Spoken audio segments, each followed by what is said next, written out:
آخرت میں سفارش کی بھی دو قسمیں ہیں، شفاعت ثابتہ، شفاعت منفیہ۔ ایسی شفاعت اور سفارش جس کا ثبوت ہے شریعت میں، اور ایسی سفارش جس کا ثبوت ہی کوئی نہیں۔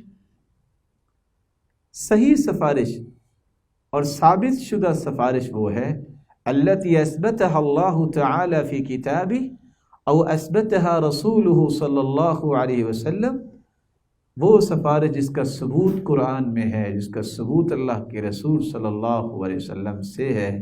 ولا تكون الا لاہل التوحید والاخلاص، اور آخرت میں سفارش یہ اہل توحید اور اخلاص والوں کے لیے ہوگی، لیکن اس کی بھی تین شرطیں ہیں۔ رضا اللہ عن الشافع، سفارش کرنے والے سے اللہ راضی ہوگا تو اسے سفارش کا موقع ملے گا۔ اللہ عز و جلال فرماتے ہیں یومئذ لا تنفع الشفاعة إلا من أذن له الرحمن ورضي له قولا، اس دن کسی کی سفارش نفع نہیں دے گی سوائے اس کے کہ اللہ جس کو اجازت دے دیں گے، وَرَضِيَ لَهُ قَوْلًا، اور اس کو سفارش کرنے پہ راضی ہو جائے۔ دوسری شرط رضا اللہ عن المشفوع لہ، جس کی سفارش کرنی ہے اس سے بھی اللہ راضی ہوگا تب سفارش ہوگی۔ ارشاد ربانی ہے وَلَا يَشْفَعُونَ إِلَّا لِمَنِ ارْتَضَى وَهُمْ مِنْ خَشْيَتِهِ مُشْفِقُونَ۔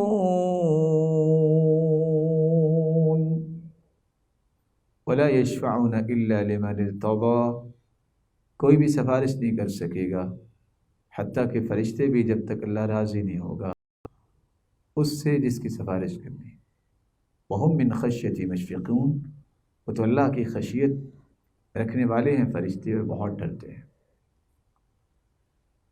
جس کی سفارش کرنی ہے اس سے بھی اللہ راضی ہو، اور جس نے سفارش کرنی ہے اس کو بھی اجازت جب تک نہیں دیتے، اللہ راضی نہیں ہو جاتے، سفارش نہیں ہو سکتی۔ ارشاد ربانی ہے مَا مِن شَفِيعٍ إِلَّا مِن بَعْدِ إِذْنِهِ، اللہ کی اجازت کے بغیر کوئی سفارش ہی نہیں ہوگا۔ اور سورۃ نجم میں 26 آیت کا نمبر ہے، اللہ عز و جلال فرماتے ہیں وَكَم مِّن مَّلَكٍ فِي السَّمَاوَاتِ لَا تُغْنِي شَفَاعَتُهُمْ شَيْئًا إِلَّا مِن بَعْدِ أَن يَأْذَنَ اللَّهُ لِمَن يَشَاءُ وَيَرْضَىٰ۔ کتنے آسمانوں میں فرشتے ہیں، ان کی سفارش بھی کفایت نہیں کرے گی جب تک اللہ عز و جلال اجازت نہیں دیں گے اور راضی نہیں ہوں گے۔ تو آخرت میں سفارش کی دو قسمیں ہیں، ثابت شدہ سفارش جس کا تذکرہ قرآن حدیث میں آ گیا ہے، اور اس کی تین شرطیں ہیں۔ اس وقت کوئی کر سکے گا، اس وقت سفارش ہوگی جب اللہ سفارش کرنے والے اور جس کے لیے کی جا رہی ہوگی دونوں سے راضی ہو، اور اللہ اجازت دے کہ تم سفارش کرو۔